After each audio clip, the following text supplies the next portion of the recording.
നമസ്കാരം, chess battles മലയാളത്തിലേക്ക് സ്വാഗതം. 2025 ടാറ്റ സ്റ്റീൽ ചെസ് ടൂർണമെന്റ് ആരംഭിച്ചിരിക്കുകയാണ്. ലോക ചാമ്പ്യനായ ശേഷം ഗുകേഷിന്റെ ആദ്യത്തെ ടൂർണമെന്റ് ആണിത്. അതുകൊണ്ട് തന്നെ ആദ്യം ഗുകേഷിന്റെ ഗെയിം നോക്കാം. ഒന്നാം റൗണ്ടിൽ ഗുകേഷും അനീഷ് ഗിരിയും തമ്മിലായിരുന്നു മത്സരം. ഈ ഗെയിമിൽ ഗുകേഷ് വൈറ്റ് സൈഡും അനീഷ് ഗിരി ബ്ലാക്ക് സൈഡും കളിക്കുന്നത്. വൈറ്റ് നൈറ്റിനെ F3ലേക്ക് ഡെവലപ്പ് ചെയ്തുകൊണ്ട് ഗെയിം സ്റ്റാർട്ട് ചെയ്യുന്നു. ബ്ലാക്ക് നൈറ്റിനെ F6ലേക്ക് ഡെവലപ്പ് ചെയ്യുന്നു. വൈറ്റ് ഇവിടെ വേഗം ബിഷപ്പിനെ കൂടെ ഡെവലപ്പ് ചെയ്ത ശേഷം കിങ്സിലേക്ക് കാസ്റ്റിംഗ് ചെയ്യാനാണ് ശ്രമിക്കുന്നത്. അതിനായിട്ട് G3 മൂവ് ചെയ്യുന്നു. വൈറ്റ് ഇവിടെ വേഗം കാസ്റ്റിംഗിന് ശ്രമിക്കുമ്പോൾ ബ്ലാക്ക് വേഗം സെന്ററിലേക്കുള്ള കൺട്രോളുകൾ നേടിയെടുക്കാൻ ശ്രമിക്കുകയാണ്. ആദ്യം D5 മൂവ് ചെയ്യുന്നു. വൈറ്റ് ബിഷപ്പിനെ G2ലേക്ക് ഡെവലപ്പ് ചെയ്ത ശേഷം C5 മൂവ് ചെയ്യുന്നു. വൈറ്റ് കിങ്സിലേക്ക് കാസ്റ്റിംഗ് ചെയ്യുന്നു. ബ്ലാക്ക് അടുത്ത നൈറ്റിനെ C6ലേക്ക് ഡെവലപ്പ് ചെയ്യുന്നു. ഇതോടെ സെന്റർ പൂർണ്ണമായും ബ്ലാക്കിന്റെ കൺട്രോളിലായിട്ടുണ്ട്. വൈറ്റ് അത് ചലഞ്ച് ചെയ്യാൻ ശ്രമിക്കുകയാണ്. അതിനായിട്ട് D4 മൂവ് ചെയ്തുകൊണ്ട് ഒരു പോൺ എക്സ്ചേഞ്ച് ഓഫർ ചെയ്യുന്നു. ബ്ലാക്ക് അപ്പോൾ പോൺ വെച്ച് പോന്നിട്ടുണ്ടെങ്കിൽ വൈറ്റിന് നൈറ്റ് വെച്ച് തിരിച്ചോട്ടാം. എന്നാൽ ബ്ലാക്ക് അപ്പോൾ അങ്ങനെ ഒരു എക്സ്ചേഞ്ചിലേക്ക് പോകുന്നില്ല. പകരം E6 മൂവ് ചെയ്തുകൊണ്ട് ബിഷപ്പ് വെച്ച് C5 പോണിനെ സപ്പോർട്ട് ചെയ്യുന്നു. അതുകൊണ്ട് വൈറ്റ് അടുത്തൊരു എക്സ്ചേഞ്ച് ഓഫർ ചെയ്യാണ്. C4 മൂവ് ചെയ്തുകൊണ്ട് D5 പോണിനെ അറ്റാക്ക് ചെയ്യുന്നു. ഇതൊരു പോൺ സാക്രിഫൈസ് കൂടെയാണ്. ബ്ലാക്ക് അത് അക്സെപ്റ്റ് ചെയ്യാണ്. പോൺ വെച്ച് പോൺ എടുക്കുന്നു. വൈറ്റ് നഷ്ടപ്പെട്ട പോണിനെ തിരിച്ചെടുക്കാൻ ശ്രമിക്കുകയാണ്. ക്വീനെ A4ലേക്ക് ഡെവലപ്പ് ചെയ്തുകൊണ്ട് നൈറ്റിനെ പിൻ ചെയ്യുന്നതോടൊപ്പം C4 പോണിനെതിരെ അറ്റാക്കും കൊടുക്കുന്നു. ഇപ്പോൾ ഇവിടെ ഉണ്ടായിരുന്ന ക്വീൻ ഇങ്ങോട്ടേക്ക് മാറിയതുകൊണ്ട് ബ്ലാക്ക് പോൺ വെച്ച് പോൺ എടുക്കുകയാണെങ്കിൽ വൈറ്റിന് നൈറ്റ് വെച്ച് തിരിച്ചോട്ടാം. ഇപ്പോൾ ഈ നൈറ്റ് പിന്നിങ്ങിലായത് കാരണം നൈറ്റ് വെച്ച് തിരിച്ചോട്ടാൻ പറ്റില്ല. അതുപോലെ ബ്ലാക്കിന് നൈറ്റിനെതിരെ ബിഷപ്പ് വെച്ചും അറ്റാക്ക് വന്നിട്ടുണ്ട്. ബ്ലാക്ക് അപ്പോൾ ക്വീൻ വെച്ച് നൈറ്റിനോട്ടിയാലും വൈറ്റിനെ ബിഷപ്പ് വെച്ച് ബ്ലാക്കിനെ നൈറ്റിനോട്ട് എടുക്കാം. ഇപ്പോൾ തിരിച്ചോട്ടാണെങ്കിൽ ക്വീൻ വെച്ച് തിരിച്ചോട്ടിക്കൊണ്ട് ഇങ്ങനൊരു ഫോർക്കും ചെക്ക് കൊടുക്കാനും ആ റൂക്കിനെ നേടിയെടുക്കാനും അവസരമുണ്ട്. അതുകൊണ്ട് ബ്ലാക്ക് ഇപ്പോൾ പോൺ വെച്ച് പോണിട്ടുന്നില്ല. ആദ്യം ഈ നൈറ്റിനെ പിന്നിങ്ങിൽ നിന്ന് ഒഴിവാക്കാൻ ശ്രമിക്കുകയാണ്. അതിനായിട്ട് ബിഷപ്പിനെ D7ലേക്ക് ഡെവലപ്പ് ചെയ്യുന്നു. ഈ സമയത്ത് വൈറ്റ് എക്സ്ചേഞ്ചിലേക്ക് പോവാണ്. ആദ്യം പോൺ വെച്ച് പോണിട്ടുന്നു. ബ്ലാക്ക് ബിഷപ്പ് വെച്ച് തിരിച്ചോട്ടിയ ശേഷം ക്വീനെ വെച്ച് C4 പോണെടുത്തുകൊണ്ട് ആ നഷ്ടപ്പെട്ട പോണിനെ തിരിച്ചെടുക്കുന്നു. ഇപ്പോൾ ബിഷപ്പിനെതിരെ അറ്റാക്കുമാണ്. അതുകൊണ്ട് ബ്ലാക്ക് ബിഷപ്പിനെ E7ലേക്ക് തിരിച്ചുകൊണ്ടുപോകുന്നു. വൈറ്റ് അടുത്ത നൈറ്റിനെ C3ലേക്ക് ഡെവലപ്പ് ചെയ്ത ശേഷം ബ്ലാക്ക് കിങ്സിലേക്ക് കാസ്റ്റിംഗ് ചെയ്യുന്നു. ഇവിടെ വൈറ്റ് പോൺ വെച്ച് ഈ ബ്ലാക്കിന്റെ നൈറ്റിനെതിരെ ഒരു അറ്റാക്ക് കൊണ്ടുവരാൻ ശ്രമിക്കുകയാണ്. അതിനായിട്ട് ആദ്യം E4 മൂവ് ചെയ്യുന്നു. എന്നാൽ ബ്ലാക്ക് ആ അറ്റാക്ക് മറ്റൊരു രീതിയിൽ ഡിഫെൻഡ് ചെയ്യാൻ ശ്രമിക്കുകയാണ്. അതിനായിട്ട് റൂക്കിനെ C8ലേക്ക് കൊണ്ടുവരുന്നു. ഇപ്പോൾ വൈറ്റ് പോൺ വെച്ച് നൈറ്റിനെ അറ്റാക്ക് ചെയ്യുകയാണെങ്കിൽ ബ്ലാക്കിനെ നൈറ്റ് വെച്ച് തിരിച്ചുവിട്ടുന്നതോടൊപ്പം ക്വീനെതിരെ 2 പീസുകൾ വെച്ച് അറ്റാക്ക് കൊടുക്കാനും കഴിയും. അതുകൊണ്ട് വൈറ്റ് അഡ്വാൻസ് ആയിട്ട് ക്വീനെ ആ ഫൈലിൽ നിന്ന് മാറ്റുകയാണ്. ക്വീനെ E2ലേക്ക് മൂവ് ചെയ്യുന്നു. ബ്ലാക്ക് ബിഷപ്പിനെ C5ലേക്ക് കൊണ്ടുവരുന്നു. ഇവിടെ ഇപ്പോൾ ആണെങ്കിൽ വൈറ്റിനെ പ്ലാൻ ചെയ്ത അറ്റാക്ക് തന്നെ മുന്നോട്ട് പോകാം. എന്നാൽ ഗുകേഷ് ഇവിടെ മാറി ചിന്തിക്കുകയാണ്. ഇപ്പോൾ പോൺ വെച്ച് നൈറ്റിനെ അറ്റാക്ക് ചെയ്യുന്നില്ല. ആദ്യം ബിഷപ്പിനെ G5ലേക്ക് ഡെവലപ്പ് ചെയ്തുകൊണ്ട് ആ നൈറ്റിനെ പിൻ ചെയ്യുന്നു. ഇനി ഈ പിൻ ഉപയോഗപ്പെടുത്തിക്കൊണ്ട് പോൺ വെച്ച് നൈറ്റിനെ അറ്റാക്ക് ചെയ്യാണ് വൈറ്റിൻ്റെ ഉദ്ദേശം. ഇപ്പോൾ ഈ പോൺ മുന്നോട്ട് വരുന്നത് തടയുന്നതിനായിട്ട് ബ്ലാക്ക് E5 മൂവ് ചെയ്യുകയാണെങ്കിൽ പോൺ വെച്ച് D5ലേക്ക് കൊണ്ടുവരുന്ന കൺട്രോൾ നഷ്ടപ്പെടും. അതുകൊണ്ട് തന്നെ നൈറ്റിനെ D5ലേക്ക് കൊണ്ടുവന്ന് ആ നൈറ്റിനെതിരെയുള്ള അറ്റാക്ക് വീണ്ടും സ്ട്രോങ് ആക്കാൻ കഴിയും. അതുകൊണ്ട് ബ്ലാക്ക് ഇപ്പോൾ പോണിനെ മുന്നോട്ട് വരുന്നില്ല. പകരം ഈ ബിഷപ്പിനെ ഇവിടുന്ന് ഒഴിവാക്കാൻ ശ്രമിക്കുകയാണ്. അതിനായിട്ട് H6 മൂവ് ചെയ്തുകൊണ്ട് ബിഷപ്പിനെതിരെ അറ്റാക്ക് കൊടുക്കുന്നു. ഇവിടെ ഇപ്പോൾ വൈറ്റിന് പ്രധാനമായും 2 ഓപ്ഷനാണുള്ളത്. ഒന്നുകിൽ ഈ ബിഷപ്പും നൈറ്റും തമ്മിൽ എക്സ്ചേഞ്ച് ചെയ്യാം, അല്ലെങ്കിൽ ഈ ബിഷപ്പിനെ അറ്റാക്കിൽ നിന്നും തിരിച്ചു കൊണ്ടുപോകാം. എന്നാൽ ഗുകേഷ് ഇവിടെ ഇത് രണ്ടും ചെയ്യുന്നില്ല. വളരെ പ്രധാനപ്പെട്ട ഒരു തീരുമാനം എടുക്കുകയാണ്. ഈ പിൻ നിലനിർത്തിക്കൊണ്ട് തന്നെ ബിഷപ്പിനെ H4ലേക്ക് മൂവ് ചെയ്യുന്നു. ഗുകേഷിൻ്റെ ഈ തീരുമാനം സ്റ്റോക്ക് ഫിഷിന് ഇഷ്ടപ്പെട്ടിട്ടില്ല. കാരണം ഈ ബിഷപ്പിനിപ്പോൾ മൂവ് ചെയ്യാൻ വേറെ സ്ക്വയറുകളൊന്നുമില്ല. അതുകൊണ്ട് തന്നെ ആ ബിഷപ്പിനെ ട്രാപ്പ് ചെയ്യാൻ ബ്ലാക്കിന് അവസരമുണ്ട്. ബ്ലാക്ക് അത് തന്നെ ചെയ്യാണ്. G5 മൂവ് ചെയ്തുകൊണ്ട് ബിഷപ്പിനെതിരെ അറ്റാക്ക് കൊടുക്കുന്നു. ഇവിടെ 2 പോണുകൾക്ക് പകരമായിട്ട് ഒരു പീസിനെ നഷ്ടപ്പെടുത്തി കളിക്കുക എന്നത് തന്നെയായിരുന്നു ഗുകേഷിൻ്റെ തീരുമാനം. ഗുകേഷ് അതിലേക്ക് തന്നെ പോവുകയാണ്. നൈറ്റ് വെച്ച് പോണൊട്ടുന്നു. ബ്ലാക്ക് പോൺ വെച്ച് തിരിച്ചുവിട്ടുന്നു. വൈറ്റ് ബിഷപ്പ് വെച്ച് തിരിച്ചുവിട്ടിക്കൊണ്ട് ആ പിൻ അതുപോലെ തന്നെ നിലനിർത്തുന്നു. ഇവിടെയും വൈറ്റിന് ഇനി അടുത്ത മൂവിൽ E5 ചെയ്തുകൊണ്ട് ആ നൈറ്റിനെതിരെ അറ്റാക്ക് കൊടുക്കാനും ആ നൈറ്റിനെ നേടിയെടുക്കാനും അവസരമുണ്ട്. ഇപ്പോൾ ബിഷപ്പിനെ E7ലേക്ക് കൊണ്ടുവന്ന് ആ പിൻ ഒഴിവാക്കാൻ ശ്രമിച്ചാൽ പോലും പോൺ വെച്ച് നൈറ്റിനെതിരെ അറ്റാക്ക് വരുമ്പോൾ ബ്ലാക്കിന് ആ നൈറ്റിനോടൊന്ന് മാറ്റേണ്ടി വരും. അതുകൊണ്ട് ബ്ലാക്ക് ഈ പോണിനെ തന്നെ സ്റ്റോപ്പ് ചെയ്യാൻ ശ്രമിക്കുകയാണ്. അതിനായിട്ട് E5 മൂവ് ചെയ്യുന്നു. ഇവിടെ ഗുകേഷ് വളരെ മികച്ചൊരു ടെക്നിക്ക് ഉപയോഗിക്കുകയാണ്. ഒരു ഡബിൾ അറ്റാക്കിനുള്ള ചാൻസ് കിട്ടുന്നതിന് വേണ്ടി ആദ്യം ക്വീനെ D2ലേക്ക് കൊണ്ടുവരുന്നു. ഈ മൂവ് വളരെ സ്ട്രോങ് ആണ്. കാരണം ക്വീൻ ഇപ്പോൾ D2ലേക്ക് വന്നതോടെ ബ്ലാക്കിൻ്റെ ക്വീനിന് ഒരേ സമയം 2 പീസുകളെ സംരക്ഷിക്കേണ്ടതായിട്ട് വന്നിട്ടുണ്ട്. ഇപ്പോൾ ഈ D7ലെ ബിഷപ്പിന് നൈറ്റിൻ്റെ സപ്പോർട്ട് ഉണ്ടെങ്കിലും വൈറ്റിന് അടുത്ത മൂവിൽ ബിഷപ്പ് വെച്ച് ആ നൈറ്റിനെ വിട്ടെടുത്തുകൊണ്ട് ക്വീനെതിരെ അറ്റാക്ക് കൊടുക്കാം. ബ്ലാക്ക് ക്വീൻ വെച്ച് തിരിച്ചു വിട്ടുകയാണെങ്കിൽ ഈ ബിഷപ്പിന് സപ്പോർട്ട് ഇല്ലാതാവും. അതുകൊണ്ട് തന്നെ ക്വീൻ വെച്ച് ആ ബിഷപ്പിനെ വിട്ടെടുക്കാം. ഇതാണ് വൈറ്റിൻ്റെ ഈ മൂവിന് പിന്നിലെ ഒരു ഉദ്ദേശം. ബ്ലാക്ക് ആദ്യം ആ പ്രശ്നം പരിഹരിക്കാൻ ശ്രമിക്കുകയാണ്. അതിനായിട്ട് ബിഷപ്പിനെ E7ലേക്ക് മൂവ് ചെയ്തുകൊണ്ട് നൈറ്റിനെ സപ്പോർട്ട് ചെയ്യുന്നു. ഇനി എന്തായാലും വൈറ്റ് ബിഷപ്പ് വെച്ച് നൈറ്റിനോട്ടാണെങ്കിൽ ബ്ലാക്കിന് ബിഷപ്പ് വെച്ചിന് തിരിച്ചു വെട്ടാം. ക്വീൻ D8ൽ തന്നെ ഉള്ളതുകൊണ്ട് ഈ D7ലെ ബിഷപ്പിനുള്ള സപ്പോർട്ട് നഷ്ടപ്പെടുകയില്ല. എന്നാൽ നേരത്തെ സൂചിപ്പിച്ച പോലെ തന്നെ വൈറ്റ് ഇവിടെ 2 ഉദ്ദേശത്തോടെയാണ് ക്വീനെ D2ലേക്ക് കൊണ്ടുവന്നിരിക്കുന്നത്.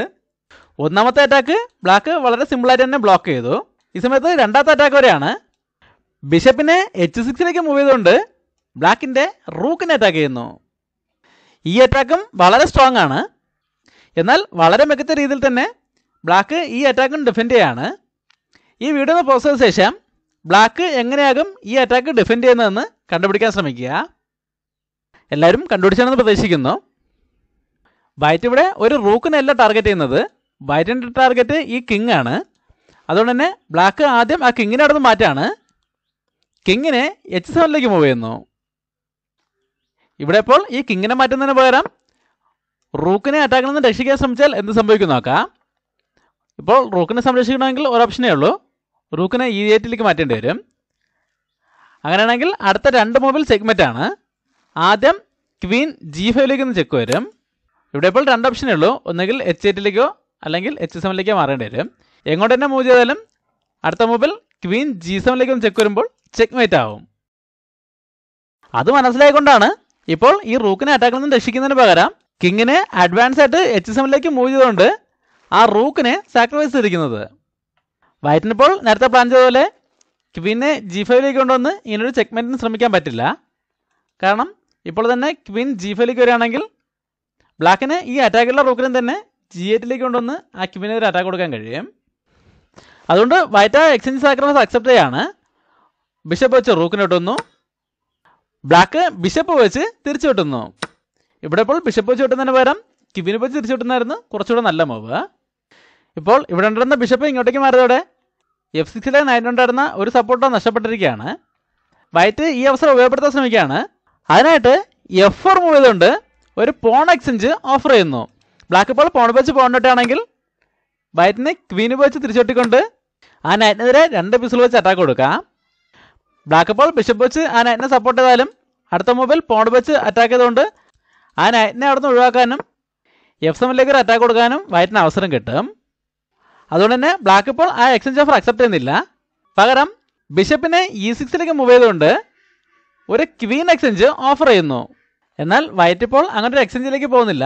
നൈറ്റിനെ D5ലേക്ക് മൂവ് ചെയ്തുകൊണ്ട് ആ അറ്റാക്ക് ബ്ലോക്ക് ചെയ്യുന്നതോടൊപ്പം F6ലെ നൈറ്റിനെതിരെ ഒരു അറ്റാക്കും കൊണ്ടുവരുന്നു. ബ്ലാക്ക് ഇപ്പോൾ നൈറ്റുകൾ തമ്മിൽ എക്സ്ചേഞ്ച് ചെയ്യാൻ ശ്രമിക്കുകയാണെങ്കിൽ വൈറ്റിന് പോൺ വെച്ച് തിരിച്ചുവിട്ടുകൊണ്ട് ഈ 2 പീസുകളെയും ഫോർക്ക് ചെയ്യാൻ കഴിയും. ആ ഡയഗണിലേക്ക് വൈറ്റിന് ബിഷപ്പ് വെച്ചും ക്വീന് വെച്ചും കൺട്രോളുണ്ട്. അതുകൊണ്ട് തന്നെ ബ്ലാക്ക് ഇപ്പോൾ നൈറ്റ് വെച്ച് നൈറ്റിനോട്ടുന്നില്ല. പകരം മറ്റൊരു ഡബിൾ അറ്റാക്കിന് ശ്രമിക്കുകയാണ്. നൈറ്റിനെ B4ലേക്ക് മൂവ് ചെയ്തുകൊണ്ട് നൈറ്റിനെതിരെ അറ്റാക്ക് കൊടുക്കുന്നതോടൊപ്പം C2 സ്കോറിലേക്കും ഒരു കൺട്രോൾ കൊണ്ടുവരുന്നു. ഇനി നൈറ്റിൻ്റെ സപ്പോർട്ടോടെ റൂക്കിനെ C2ലേക്ക് കൊണ്ടുവന്ന് ക്വീനെതിരെയും B2ലെ പോണെതിരെയും ഒരുമിച്ച് അറ്റാക്ക് കൊടുക്കുകയാണ് ബ്ലാക്കിൻ്റെ ഉദ്ദേശം. വൈറ്റിൻ്റെ നൈറ്റ് ഇപ്പോൾ ക്വീൻ്റെ പിന്നിങ്ങിലായ കാരണം നൈറ്റ് വെച്ച് നൈറ്റിനോട്ടാൻ പറ്റില്ല. എന്നാൽ വൈറ്റ് ഇപ്പോൾ ഈ അറ്റാക്ക് ഡിഫെൻഡ് ചെയ്യാനായിട്ട് ഒന്നും ചെയ്യുന്നില്ല. പകരം പ്ലാൻ ചെയ്ത അറ്റാക്ക് വരെ മുന്നോട്ട് പോയാണ്. പോൺ വെച്ച് പോൺ എടുത്തുകൊണ്ട് നൈറ്റിനെതിരെ അറ്റാക്ക് കൊടുക്കുന്നു. ബ്ലാക്ക് ഇപ്പോൾ നൈറ്റ് വെച്ച് നൈറ്റിനോട്ടാണെങ്കിൽ വൈറ്റിന് പോൺ വെച്ച് തിരിച്ചോട്ടാം. അല്ലാതെ ഇപ്പോൾ B4ലെ നൈറ്റ് വെച്ച് തിരിച്ചോട്ടിയാലും പോൺ വെച്ചിന് തിരിച്ചോട്ടാം. അല്ലാതെ ബ്ലാക്കിനിപ്പോൾ നേരത്തെ പ്ലാൻ ചെയ്ത പോലെ റൂക്ക് വെച്ച് ക്വീനെ അറ്റാക്ക് ചെയ്യാൻ പറ്റില്ല. അങ്ങനെ റൂക്ക് വെച്ച് ക്വീനെതിരെ അറ്റാക്ക് കൊടുക്കുകയാണെങ്കിൽ വൈറ്റിനിപ്പോൾ ക്വീനെ അറ്റാക്കിൽ നിന്ന് മാറ്റേണ്ട ആവശ്യമില്ല. പകരം നൈറ്റ് വെച്ച് ഈ നൈറ്റിനോട് എടുത്തുകൊണ്ട് ചെക്ക് കൊടുത്താൽ മതി. ഇപ്പോൾ ചെക്കും ആണ്, ക്വീനെതിരെ ഡിസ്കബിൾ അറ്റാക്കും ആണ്. അപ്പോൾ എന്തായാലും ബ്ലാക്കിന് ഇങ്ങനൊരു എക്സ്ചേഞ്ചിലേക്ക് പോകേണ്ടി വരും. അതും വൈറ്റിന് അനുകൂലമായിട്ട് തന്നെ ആയിരിക്കും വരുന്നത്. അതുകൊണ്ട് ബ്ലാക്ക് ഇപ്പോൾ നൈറ്റുകൾ തമ്മിൽ എക്സ്ചേഞ്ച് ചെയ്യാനോ അല്ലെങ്കിൽ റൂക്ക് വെച്ച് ക്വീനെ അറ്റാക്ക് ചെയ്യാനോ ശ്രമിക്കുന്നില്ല. പകരം നൈറ്റിനെ അറ്റാക്കിൽ നിന്ന് മാറ്റാണ്. നൈറ്റിനെ G4ലേക്ക് മൂവ് ചെയ്തുകൊണ്ട് E5ലെ പോണെ തിരിച്ചറ്റാക്ക് ചെയ്യുന്നു. ഇതോടെ വൈറ്റിന് 2 പ്രശ്നങ്ങൾ നേരിടേണ്ടതായിട്ടുണ്ട്. ഒന്നാമത്തത് E5 പോൺ അറ്റാക്കിലാണ്, രണ്ടാമത്തത് റൂക്ക് C2 ഉണ്ടെന്നുള്ള ക്വീനെതിരെയുള്ള അറ്റാക്ക്. എന്നാൽ വൈറ്റ് ഇവിടെ ഈ രണ്ട് അറ്റാക്കും കാര്യമാക്കുന്നില്ല. ഇവിടെ വീണ്ടും ഒരു സ്ട്രോങ് മൂവയാണ്. റൂക്കിനെ D1 കൊണ്ടുവന്ന് ക്വീനിനെ സപ്പോർട്ട് ചെയ്യുന്നു. ഇവിടെ ഇപ്പോൾ ബ്ലാക്കിന് പ്ലാൻ ചെയ്ത ഈ രണ്ട് അറ്റാക്കും ചെയ്യാൻ പറ്റില്ല. ഒന്നാമത്തത് നൈറ്റ് വെച്ച് E5 പോൺ എടുക്കുകയാണെങ്കിൽ നൈറ്റിനെ F6 കൊണ്ടുവന്ന് ഇങ്ങനൊരു ചെക്ക് കൊടുക്കുന്നതോടെ ബ്ലാക്കിനിവിടെ ഒരു റൂക്ക് പൂർണ്ണമായും നഷ്ടപ്പെടും. അല്ലാതെ ഇപ്പോൾ റൂക്ക് വെച്ച് ക്വീനെതിരെ അറ്റാക്ക് കൊടുത്താലും വൈറ്റിന് അതേ ചെക്ക് തന്നെ കൊടുക്കാം. അപ്പോഴും ബ്ലാക്കിന് ഒരു നൈറ്റിന് പകരം റൂക്ക് നഷ്ടപ്പെടും. അങ്ങനെ ഒരു പ്രശ്നമുള്ളതുകൊണ്ട് ബ്ലാക്ക് എപ്പോഴും ഈ രണ്ട് അറ്റാക്കിനും ശ്രമിക്കുന്നില്ല. പകരം ഇങ്ങനെ നൈറ്റ് വെച്ച് ഒരു ചെക്ക് വരുന്നതിന് മുമ്പായിട്ട് അഡ്വാൻസ് ആയിട്ട് കിങ്ങിനോടൊന്ന് മൂവ് ചെയ്യാണ്. കിങ്ങിനെ H8 മൂവ് ചെയ്യുന്നു. ഇവിടെ വൈറ്റും അഡ്വാൻസ് ആയിട്ട് കിങ്ങിനെ ഈ ഓപ്പൺ ഡയഗണലിൽ നിന്ന് മാറ്റാണ്. കിങ്ങിനെ H1 മൂവ് ചെയ്യുന്നു. ഇവിടെ ഇപ്പോൾ നൈറ്റിനെ മാറ്റിക്കൊണ്ട് ചെക്കിനുള്ള അവസരം ഇല്ലാത്തതുകൊണ്ട് തന്നെ ബ്ലാക്ക് നേരത്തെ പ്ലാൻ ചെയ്ത അറ്റാക്ക് മുന്നോട്ട് പോയാണ്. റൂക്കിനെ C2 കൊണ്ടുവന്ന് വൈറ്റിൻ്റെ ക്വീനെ അറ്റാക്ക് ചെയ്യുന്നു. ക്വീനെ F1 മൂവ് ചെയ്യുന്നു. ഇവിടെ ബ്ലാക്കിൻ്റെ ഭാഗത്തു നിന്നും വീണ്ടും ഒരു സ്ട്രോങ് മൂവ് വരെയാണ്. നൈറ്റ് വെച്ച് നൈറ്റിനോട് എടുത്തുകൊണ്ട് ക്വീനെ അറ്റാക്ക് ചെയ്യുന്നു. വൈറ്റ് ഇപ്പോൾ പോൺ വെച്ച് നൈറ്റിനോട് എടുക്കുകയാണെങ്കിൽ ബ്ലാക്കിന് ബിഷപ്പ് വെച്ച് തിരിച്ചൊട്ടിക്കൊണ്ട് ബിഷപ്പിനെതിരെ 2 പിസിൽ വെച്ച് അറ്റാക്ക് കൊടുക്കാൻ അവസരം കിട്ടും. ഇപ്പോൾ എന്തായാലും വൈറ്റിന് ബിഷപ്പ് വെച്ച് ബിഷപ്പിന് ഇട്ടാൻ പറ്റില്ല. അങ്ങനെ ഇട്ടുകയാണെങ്കിൽ ബ്ലാക്കിൻ്റെ റൂക്കിന് H2 ഡയറക്റ്റ് കൺട്രോൾ കിട്ടും. അതുകൊണ്ട് തന്നെ ആദ്യം റൂക്ക് വെച്ച് H2 പോണിട്ട് എടുത്തുകൊണ്ട് ചെക്ക് കൊടുക്കാനും കിങ് ചെക്കിൽ നിന്നും മാറുമ്പോൾ ബിഷപ്പ് വെച്ച് വീണ്ടും അറ്റാക്ക് ചെയ്യാനും തുടർച്ചയായി അറ്റാക്ക് ചെയ്തുകൊണ്ട് ബ്ലാക്കിന് ഈ ഗെയിം വിജയിക്കാനും കഴിയും. അതുകൊണ്ട് വൈറ്റ് ഇപ്പോൾ പോൺ വെച്ച് നൈറ്റിനോട് എടുക്കുന്നില്ല. പകരം ഈ ക്വീനിനെ അറ്റാക്കിൽ നിന്ന് മാറ്റാൻ ശ്രമിക്കുകയാണ്. ക്വീന് സേഫായിട്ട് പോകാൻ അധികം സ്കോറുകളൊന്നുമില്ല. വൈറ്റ് ക്വീനിനെ F3 മൂവ് ചെയ്യുന്നു. ഇവിടെ എന്തായാലും ബ്ലാക്കിൻ്റെ നൈറ്റ് പിന്നിങ്ങിലായത് കാരണം ബ്ലാക്കിന് ഇപ്പോൾ നൈറ്റിനെ എങ്ങോട്ടെങ്കിലും മാറ്റാൻ പറ്റില്ല. അതുകൊണ്ട് ബ്ലാക്ക് ആദ്യം ക്വീനിനെ ഈ റൂക്കിൻ്റെ ഫയലിൽ നിന്ന് മാറ്റാണ്. ക്വീനിനെ B6 മൂവ് ചെയ്യുന്നു. ഇപ്പോൾ ക്വീൻ B6 എന്നോടെ B2 സ്കോറിലേക്കും F2 സ്കോറിലേക്കും ബ്ലാക്കിന് ഒരു കൺട്രോളോടെ കിട്ടിയിരിക്കുകയാണ്. വൈറ്റ് എന്തായാലും ആദ്യം ആ നഷ്ടപ്പെട്ട പീസിന് തിരിച്ചെടുക്കുകയാണ്. പോൺ വെച്ച് നൈറ്റിനോട് എടുത്തുകൊണ്ട് ബിഷപ്പിനെതിരെ അറ്റാക്ക് കൊടുക്കുന്നു. ഇവിടെ ഇപ്പോൾ ബ്ലാക്കിൻ്റെ നൈറ്റിന് ഈ ബിഷപ്പിൻ്റെ സപ്പോർട്ടാണുള്ളത്. ബിഷപ്പ് അറ്റാക്കിൽ നിന്നും എങ്ങോട്ടെങ്കിലും മാറുകയാണെങ്കിൽ വൈറ്റിനെ E6 ചെയ്തുകൊണ്ട് ആ ബിഷപ്പിൻ്റെ ഡയഗണൽ ക്ലോസ് ചെയ്യാനും ഈ നൈറ്റിനെതിരെയുള്ള അറ്റാക്ക് സ്ട്രോങ് ആക്കാനും കഴിയും. അതുകൊണ്ട് തന്നെ വൈറ്റ് ഇപ്പോൾ ഈ ബിഷപ്പിനെ അറ്റാക്കിൽ നിന്നും മാറ്റുന്നില്ല. പകരം വീണ്ടും ഒരു സ്ട്രോങ് മൂവാണ് ചെയ്യുന്നത്. റൂക്കിനെ F2 മൂവ് ചെയ്തുകൊണ്ട് വൈറ്റിൻ്റെ ക്വീനെയും റൂക്കിനെയും ഒരുമിച്ച് അറ്റാക്ക് ചെയ്യുന്നു. വൈറ്റിനിപ്പോൾ റൂക്ക് വെച്ച് റൂക്കിനിട്ടാൻ പറ്റില്ല. അങ്ങനെ ഇട്ടാണെങ്കിൽ നൈറ്റ് വെച്ച് തിരിച്ചൊട്ടിക്കൊണ്ട് ഇങ്ങനെ ഒരു ഫോർക്കും ചെക്ക് കൊടുക്കാനും അടുത്ത റൂക്കിനെ കൂടെ നേടിയെടുക്കാനും അവസരം കിട്ടും. അതുകൊണ്ട് വൈറ്റ് ഇപ്പോൾ റൂക്കുകൾ തമ്മിൽ എക്സ്ചേഞ്ച് ചെയ്യുന്നില്ല. പകരം ക്വീനെ അറ്റാക്കിൽ നിന്ന് മാറ്റാണ്. ക്വീനെ C3 കൊണ്ടുവരുന്നു. ഇപ്പോൾ ക്വീൻ C3 വന്നതിന് പിന്നിൽ മറ്റൊരു ഉദ്ദേശം കൂടെ ഉണ്ട്. അതായത് ഇപ്പോഴും ബ്ലാക്കിൻ്റെ ബിഷപ്പ് അറ്റാക്കിലാണ്. ബ്ലാക്ക് ബിഷപ്പിനെ അറ്റാക്കിൽ നിന്നും മാറ്റിയാലും E6 ചെയ്തുകൊണ്ട് ഒരു ഡിസ്കവേർഡ് ചെക്ക് കൊടുക്കുകയാണ് വൈറ്റിൻ്റെ ഉദ്ദേശം. അതുകൊണ്ട് തന്നെ ബ്ലാക്ക് ഇപ്പോഴും ഈ ബിഷപ്പിനെ അറ്റാക്കിൽ നിന്ന് മാറ്റുന്നില്ല. പകരം വീണ്ടും ഒരു അറ്റാക്ക് മൂവ് തന്നെ ചെയ്യാണ്. അടുത്ത ബിഷപ്പിനെ B4 ഡെവലപ്പ് ചെയ്തുകൊണ്ട് വൈറ്റിൻ്റെ ക്വീനെതിരെ വീണ്ടും അറ്റാക്ക് കൊടുക്കുന്നു. ഇവിടെ വൈറ്റിന് വീണ്ടും ക്വീനെ അറ്റാക്കിൽ നിന്ന് മാറ്റേണ്ടി വരികയാണ്. ക്വീനെ C1 മൂവ് ചെയ്യുന്നു. അതിനുശേഷം ബ്ലാക്ക് അറ്റാക്കിലുള്ള ബിഷപ്പിനെ F5 മൂവ് ചെയ്യുന്നു. ഇവിടെ വൈറ്റ് വളരെയധികം ശ്രദ്ധിക്കണം. ഇപ്പോഴും റൂക്ക് വെച്ച് റൂക്കിനോട്ട് എടുക്കുകയാണെങ്കിൽ ബ്ലാക്കിന് നൈറ്റ് വെച്ച് റൂക്കിനോട്ട് എടുത്തുകൊണ്ട് നേരത്തെ കണ്ട അതേ ഫോർക്കും ചെക്ക് എടുക്കാൻ അവസരം കിട്ടും.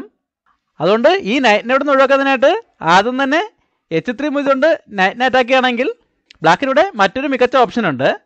അതായത് റൂക്ക് വെച്ച് ബിഷപ്പിനോട് എടുത്തുകൊണ്ട് ഒരു എക്സ്ചേഞ്ച് സാക്രിഫൈസിലേക്ക് പോവാം. ഇപ്പോൾ കിങ് വെച്ച് തിരിച്ചുവിട്ടുകയാണെങ്കിൽ അടുത്ത 3 മൂവിൽ ബ്ലാക്കിന് വിജയിക്കാൻ കഴിയും. ആദ്യം ബിഷപ്പിനെ E4 മൂവ് ചെയ്തുകൊണ്ട് ചെക്ക് കൊടുക്കാം. ഇവിടെ ഇപ്പോൾ കിങ്ങിന് മൂവ് ചെയ്യാൻ വേറെ സ്കോറുകളൊന്നുമില്ല. എല്ലാ സ്കോറിലേക്കും ബ്ലാക്കിന് കൺട്രോൾ ഉണ്ട്. അതുകൊണ്ട് തന്നെ റൂക്ക് വെച്ച് ബ്ലോക്ക് ചെയ്യേണ്ടി വരും. അതോടെ ഈ റൂക്ക് പിന്നിങ്ങിലാവും. അത് ഉപയോഗപ്പെടുത്തിക്കൊണ്ട് ക്വീനെ F2 കൊണ്ടുവന്ന് വീണ്ടും ചെക്ക് കൊടുക്കാം. ക്വീനിന് നൈറ്റിൻ്റെ സപ്പോർട്ടുണ്ട്. ഇപ്പോൾ ഒരു സ്കോറിലേക്കേ മാറാൻ കഴിയുള്ളൂ. H1 തന്നെ മാറേണ്ടി വരും. ഈ സമയത്ത് ബിഷപ്പ് വെച്ച് റൂക്കിനോട്ട് ചെക്ക് കൊടുത്തുകൊണ്ടോ അല്ലെങ്കിൽ ക്വീനെ H2 കൊണ്ടൊന്ന് ചെക്ക് കൊടുത്തുകൊണ്ടോ ബ്ലാക്കിന് ഗെയിം വിജയിക്കാൻ കഴിയും. അതുകൊണ്ട് വൈറ്റ് ഇപ്പോൾ ഈ നൈറ്റിനെ ഇവിടുന്ന് ഒഴിവാക്കാനായിട്ട് ഒന്നും ചെയ്യുന്നില്ല. പകരം ക്വീൻ വെച്ച് ഒരു കൗണ്ടർ അറ്റാക്കിന് ശ്രമിക്കുകയാണ്. അതിനായിട്ട് ആദ്യം ക്വീനെ G5 കൊണ്ടുവരുന്നു. ഇവിടെ ഇപ്പോൾ രണ്ടുപേരും വളരെയധികം ടൈം പ്രഷറിലാണ് കളിക്കുന്നത്. ഗുഗേഷിന് ഇനി 34 സെക്കൻഡുകൾ മാത്രമേ ബാക്കിയുള്ളൂ. ഇവിടെ ബ്ലാക്ക് കിങ്ങിനെ സപ്പോർട്ട് ചെയ്യുന്നതായിട്ട് ബിഷപ്പിനെ കൂടെ അങ്ങോട്ടേക്ക് കൊണ്ടുപോവുകയാണ്. ബിഷപ്പിനെ F8ലേക്ക് മൂവ് ചെയ്യുന്നു. ഈ സമയത്ത് ക്വീനെ H4ലേക്ക് കൊണ്ടുവന്ന് ചെക്ക് കൊടുക്കുന്നു. ബ്ലാക്ക് ബിഷപ്പിനെ H6ലേക്ക് കൊണ്ടുവന്ന് ആ ചെക്ക് ബ്ലോക്ക് ചെയ്യുന്നു. ആ ബിഷപ്പിന് ഇപ്പോൾ നൈറ്റിൻ്റെ സപ്പോർട്ടുണ്ട്. ഇനി ഇവിടെ ബ്ലാക്കിനെ ക്വീനെ E3ലേക്ക് കൊണ്ടുവന്ന ശേഷം ബിഷപ്പിനെ കൂടെ അങ്ങോട്ടേക്ക് കൊണ്ടുവന്ന് ഇങ്ങനെ വളരെ സ്ട്രോങ് ആയിട്ട് ഒരു അറ്റാക്ക് കൊടുക്കാൻ സാധ്യതയുണ്ട്. അതുകൊണ്ട് വൈറ്റ് അഡ്വാൻസ് ആയിട്ട് റൂക്കിനെ E1ലേക്ക് മൂവ് ചെയ്തുകൊണ്ട് E5ലേക്ക് ഒരു കൺട്രോൾ കൊണ്ടുവരുന്നു. ഈ സമയത്ത് ബ്ലാക്ക് ക്വീനെ കൂടെ രണ്ടാം നിരയിലേക്ക് കൊണ്ടുവരികയാണ്. ക്വീൻ വെച്ച് B2ലെ പോൺ എടുത്തുകൊണ്ട് ബിഷപ്പിനുള്ള അറ്റാക്ക് സ്ട്രോങ് ആക്കുന്നു. എന്നാൽ വൈറ്റ് ഇപ്പോൾ ആ ബിഷപ്പിനെ സപ്പോർട്ട് ചെയ്യാനായിട്ട് ഒന്നും ചെയ്യുന്നില്ല. പകരം ഒരു ട്രിക്ക് ഉപയോഗിക്കുകയാണ്. H3 മൂവ് ചെയ്തുകൊണ്ട് ബ്ലാക്കിൻ്റെ നൈറ്റിനെ അറ്റാക്ക് ചെയ്യുന്നു. ബ്ലാക്ക് ഇപ്പോൾ റൂക്ക് വെച്ച് ബിഷപ്പിനോട്ടാണെങ്കിൽ വൈറ്റിന് പോൺ വെച്ച് നൈറ്റിനോട്ട് എടുക്കാം. ഇതോടെ ബ്ലാക്കിൻ്റെ 2 ബിഷപ്പുകളും ഒരേ സമയം അറ്റാക്കിലാവും. എന്നാൽ ബ്ലാക്ക് ഇപ്പോൾ ആ ട്രാപ്പിൽ വീഴുന്നില്ല. പകരം തിരിച്ചൊരു ട്രാപ്പിന് ശ്രമിക്കുകയാണ്. ബിഷപ്പിനെ E4ലേക്ക് മൂവ് ചെയ്തുകൊണ്ട് ബിഷപ്പിനെയും നൈറ്റിനെയും ഒരുമിച്ച് സാക്രിഫൈസ് ചെയ്യുന്നു. വൈറ്റ് ഇപ്പോൾ ഇതിൽ ഏത് സാക്രിഫൈസ് അക്സെപ്റ്റ് ചെയ്താലും ബ്ലാക്കിന് അടുത്ത 2 മൂവിൽ വിജയിക്കാൻ കഴിയും. ഇപ്പോൾ ബിഷപ്പ് വെച്ച് ബിഷപ്പിനോട്ടാണെങ്കിൽ ആദ്യം റൂക്ക് വെച്ച് റൂക്കിനോട്ട് കൊണ്ട് ചെക്ക് കൊടുക്കാം. ഇപ്പോൾ എന്തായാലും റൂക്ക് വെച്ച് തിരിച്ചിട്ടുണ്ട് വരും. ഈ സമയത്ത് ക്വീനെ H2ലേക്ക് കൊണ്ടൊന്ന് ചെക്ക് കൊടുത്തുകൊണ്ട് ചെക്ക് മേറ്റ് ചെയ്യാം. ആ ക്വീനിന് നൈറ്റിന് സപ്പോർട്ടുണ്ട്. അല്ലാതെ ഈ നൈറ്റ് സാക്രിഫൈസ് അക്സെപ്റ്റ് ചെയ്താലും ഏകദേശം അതേ മൂവിൽ തന്നെയാണ്. പോൺ വെച്ച് നൈറ്റിനോട്ടാണെങ്കിൽ ആദ്യം റൂക്ക് വെച്ച് റൂക്കിനോട്ട് കൊണ്ട് ചെക്ക് കൊടുക്കാം. ഇവിടെ ഇപ്പോൾ 2 ഓപ്ഷൻ ഉണ്ട്. ഒന്നുകിൽ കിങ്ങിനെ മൂവ് ചെയ്യാം, അല്ലെങ്കിൽ റൂക്ക് വെച്ച് റൂക്കിനോട്ട് എടുക്കാം. എന്ത് തന്നെ ചെയ്താലും ഈ ബിഷപ്പിൻ്റെ സഹായത്തോടെ ക്വീൻ വെച്ച് ബിഷപ്പിനോട്ട് ചെക്ക് വരുമ്പോൾ ചെക്ക് മേറ്റ് ആവും. ഇങ്ങനെ ഒരു ഉദ്ദേശത്തോടെയാണ് ബ്ലാക്ക് ഇപ്പോൾ ഒരേ സമയം 2 പീസുകളെയും സാക്രിഫൈസ് ചെയ്തിരിക്കുന്നത്. അതുകൊണ്ട് തന്നെ വൈറ്റ് ഇപ്പോൾ ഈ 2 സാക്രിഫൈസുകളും അക്സെപ്റ്റ് ചെയ്യുന്നില്ല. പകരം ഈ റൂക്കുകൾ തമ്മിൽ എക്സ്ചേഞ്ച് ചെയ്യാണ്. റൂക്ക് വെച്ച് റൂക്കിലിട്ടുന്നു. ബ്ലാക്ക് നൈറ്റ് വെച്ച് തിരിച്ചൊട്ടിക്കൊണ്ട് ചെക്ക് കൊടുക്കുന്നു. ഇവിടെ ഇപ്പോൾ ഈ ചെക്ക് ഒഴിവാക്കാൻ വൈറ്റിന് 2 ഓപ്ഷനേ ഉള്ളൂ. ഒന്നുകിൽ കിങ്ങിനെ G1ലേക്ക് മൂവ് ചെയ്യാം, അല്ലെങ്കിൽ H2ലേക്ക് മൂവ് ചെയ്യാം. H2ലേക്ക് മൂവ് ചെയ്യുകയാണെങ്കിൽ അടുത്ത 2 മൂവിൽ ചെക്ക്മേറ്റ് ആണ്. അതായത് ഇപ്പോൾ H2ലേക്കാണ് മൂവ് ചെയ്യുന്നതെങ്കിൽ ആദ്യം നൈറ്റിനെ G4ലേക്ക് കൊണ്ടൊന്ന് ചെക്ക് കൊടുത്തുകൊണ്ട് ആ നൈറ്റിനെ സാക്രിഫൈസ് ചെയ്യാം. ഇവിടെ ഇപ്പോൾ വൈറ്റിന് 2 ഓപ്ഷനേ ഉള്ളൂ. ഒന്നുകിൽ ഈ സാക്രിഫൈസ് അക്സെപ്റ്റ് ചെയ്യാം, അല്ലെങ്കിൽ കിങ്ങിനെ എങ്ങോട്ടെങ്കിലും മാറ്റാം. ഇതിൽ 2 തന്നെ ചെയ്താലും അടുത്ത മൂവിൽ ചെക്ക്മേറ്റ് ആണ്. ഇപ്പോൾ ഈ സാക്രിഫൈസ് എങ്ങനെ തന്നെ അക്സെപ്റ്റ് ചെയ്താലും ഈ ബിഷപ്പിൻ്റെ സഹായത്തോടെ ക്വീൻ വെച്ച് ബിഷപ്പിനോട്ട് ചെക്ക് വരുമ്പോൾ ചെക്ക്മേറ്റ് ആവും. അല്ലാതെ കിങ്ങിനെ എങ്ങോട്ട് തന്നെ മാറ്റിയാലും ക്വീൻ വെച്ച് ബിഷപ്പിനോട്ട് ചെക്ക് വരുമ്പോൾ ചെക്ക്മേറ്റ് ആവും. അങ്ങനെ ഒരു പ്രശ്നമുള്ളതുകൊണ്ട് വൈറ്റ് ഇപ്പോൾ കിങ്ങിനെ H2ലേക്ക് മൂവ് ചെയ്യുന്നില്ല, പകരം G1ലേക്ക് മൂവ് ചെയ്യുന്നു. ഇവിടെ ഇപ്പോഴും നേരത്തെ കണ്ട അതേ ടെക്നിക്ക് ഉപയോഗിച്ചുകൊണ്ട് തന്നെ ബ്ലാക്കിനെ വിജയിക്കാനുള്ള അവസരം ഉണ്ടായിരുന്നു. അതായത് ഇപ്പോഴും നൈറ്റിനെ G4ലേക്ക് മൂവ് ചെയ്തുകൊണ്ട് നൈറ്റിനെ സാക്രിഫൈസ് ചെയ്യാം. ഇപ്പോൾ പോൺ വെച്ചോ ക്വീൻ വെച്ചോ നൈറ്റിനോട്ട് എടുക്കുകയാണെങ്കിൽ ഈ ബിഷപ്പിൻ്റെ സഹായത്തോടെ അപ്പോൾ തന്നെ ചെക്ക്മേറ്റ് ചെയ്യാം. അല്ലാതെ നൈറ്റിന് പകരം ഈ ബിഷപ്പിനെ ഇട്ടെടുക്കുന്നെങ്കിലും ഈ നൈറ്റിൻ്റെ സഹായത്തോടെ ക്വീൻ പോയി ചെക്ക് കൊടുക്കാനും വളരെ വേഗത്തിൽ ചെക്ക്മേറ്റ് ചെയ്യാനും അവസരമുണ്ട്. എന്നാൽ ടൈം പ്രഷർ ഉണ്ടാവും. അനീഷ് ഗിരി ആ ഒരു ചാൻസ് മിസ് ചെയ്യുകയാണ്. ഇപ്പോൾ നൈറ്റിനെ മാറ്റിക്കൊണ്ട് ഒരു അറ്റാക്കിന് ശ്രമിക്കുന്നില്ല, പകരം ഇതേ അറ്റാക്ക് തന്നെ മറ്റൊരു രീതിയിൽ ചെയ്യാൻ ശ്രമിക്കുകയാണ്. അതിനായിട്ട് ക്വീനിനെ B6ലേക്ക് തന്നെ തിരിച്ചുകൊണ്ടുവന്ന് ബിഷപ്പിനെ സപ്പോർട്ട് ചെയ്യുന്നതോടൊപ്പം ഒരു ഡിസ്കവേർഡ് ചെക്കിനുള്ള സാധ്യതയും ഉണ്ടാക്കിയെടുക്കുന്നു. ഇതൊരു ബിഷപ്പ് സാക്രിഫൈസ് കൂടെയാണ്.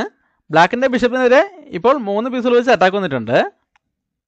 എന്നാൽ ഇവിടെ വളരെ ചുരുങ്ങിയ സമയത്തിനുള്ളിൽ ഗുഗേഷ് തൻ്റെ സാധ്യത തിരിച്ചറിയാണ്. ഇപ്പോൾ ആ സാക്രിഫൈസ് അക്സെപ്റ്റ് ചെയ്യാനോ അല്ലെങ്കിൽ ഈ ഡിസ്കവേർഡ് ചെക്ക് ഒഴിവാക്കുന്നതിനായിട്ട് കിങ്ങിനെ എങ്ങോട്ടെങ്കിലും മാറ്റാനോ ശ്രമിക്കുന്നില്ല. പകരം ഒരു ക്വീൻ എക്സ്ചേഞ്ചിന് ഫോഴ്സ് ചെയ്യാണ്. ക്വീനെ F6ലേക്ക് കൊണ്ടുവന്ന് ഒരു ഫോർക്കും ചെക്ക് കൊടുക്കുന്നു. ഇവിടെ ബ്ലാക്കിന് അത് അക്സെപ്റ്റ് ചെയ്യേണ്ടി വരികയാണ്. ക്വീൻ വെച്ച് ക്വീനോട്ട് വന്നു, വൈറ്റ് പോൺ വെച്ച് തിരിച്ചോട്ട് വന്നു. ഇതോടെ ഒരേ സമയം ബ്ലാക്കിൻ്റെ 2 പീസുകൾ അറ്റാക്കിലായിരിക്കുകയാണ്. അതുകൊണ്ട് ബ്ലാക്ക് ഇവിടെ ബിഷപ്പുകൾ തമ്മിൽ എക്സ്ചേഞ്ച് ചെയ്യാണ്. ബിഷപ്പ് വെച്ച് ബിഷപ്പിനോട്ട് വന്നു, വൈറ്റ് കിങ് വെച്ച് തിരിച്ചോട്ട് വന്നു. ഇപ്പോൾ നൈറ്റിനെതിരെ അറ്റാക്കാണ്. ബ്ലാക്ക് നൈറ്റിനെ D3ലേക്ക് കൊണ്ടുവന്ന് റൂക്കിനെതിരെ അറ്റാക്ക് കൊടുക്കുന്നു. വൈറ്റ് റൂക്കിനെ E8ലേക്ക് കൊണ്ടുവന്ന് ചെക്ക് കൊടുക്കുന്നു. ബ്ലാക്ക് കിങ്ങിനെ ചെക്കിൽ നിന്ന് മാറ്റിയ ശേഷം വൈറ്റ് ഈ പാസ്ഡ് പോണിനെ പ്രൊമോട്ട് ചെയ്യാൻ ശ്രമിക്കുകയാണ്. അതിനായിട്ട് D6 മുതലുകൊണ്ട് പോണിനെ മുന്നോട്ട് കൊണ്ടുപോകുന്നു. ഇവിടെ ഇപ്പോൾ ആ പോണിനെ തടയുന്നതിനായിട്ട് ബ്ലാക്കിന് ഒരു ഓപ്ഷനേ ഉള്ളൂ. ബ്ലാക്ക് നൈറ്റിനെ C5ലേക്ക് കൊണ്ടുവന്ന് D7 സ്ക്വയർ കൺട്രോൾ ചെയ്യുന്നു. വൈറ്റിന് ഈ നൈറ്റിനോട് ഒഴിവാക്കിയാൽ ആ പോണിനെ പ്രൊമോട്ട് ചെയ്യാം. അതുകൊണ്ട് റൂക്കിനെ E5ലേക്ക് കൊണ്ടുവന്ന് നൈറ്റിനെതിരെ അറ്റാക്ക് കൊടുക്കുന്നു. ബ്ലാക്ക് നൈറ്റിനെ D7ലേക്ക് കൊണ്ടുവന്ന് ആ റൂക്കിനെ തിരിച്ചറ്റാക്ക് ചെയ്യുന്നു. ഈ സമയത്ത് വൈറ്റ് റൂക്കിനെ E7ലേക്ക് കൊണ്ടുവന്ന് നൈറ്റിനെയും G7ലെ പോണേയും ഒരുമിച്ച് അറ്റാക്ക് ചെയ്തതോടെ ബ്ലാക്ക് തോൽവി സമ്മതിക്കുകയായിരുന്നു. ഇപ്പോൾ എന്തായാലും ബ്ലാക്കിന് നൈറ്റിനെ അറ്റാക്കിൽ നിന്ന് എവിടെയെങ്കിലും മാറ്റേണ്ടി വരും. അപ്പോൾ വൈറ്റിന് ഫ്രീ ആയിട്ട് പോണിനെ മുന്നോട്ടുണ്ടാകാം. ഇനി ഈ പോൺ പ്രൊമോഷൻ തടയുന്നതിനായിട്ട് ബ്ലാക്കിന് എന്തായാലും ഈ നൈറ്റിനെ നഷ്ടപ്പെടുത്തി കളിക്കേണ്ടി വരും. ഇപ്പോൾ നൈറ്റ് വെച്ച് പോണിട്ടെടുത്താലും വൈറ്റിന് ചെക്കോടുകൂടി ഈ ഒരു പോണിനെ കൂടെ നേടിയെടുത്ത ശേഷം മാത്രം ആ നൈറ്റിനെ എടുത്താൽ മതി. അതിനുശേഷം എന്തായാലും ബ്ലാക്കിന് വിജയിക്കാൻ കഴിയില്ലെന്ന് മനസ്സിലായിക്കൊണ്ടാണ് റൂക്ക് ഉപയോഗിച്ച് ഇങ്ങനെ അറ്റാക്ക് വന്നപ്പോൾ തന്നെ ബ്ലാക്ക് തോൽവി സമ്മതിച്ചത്.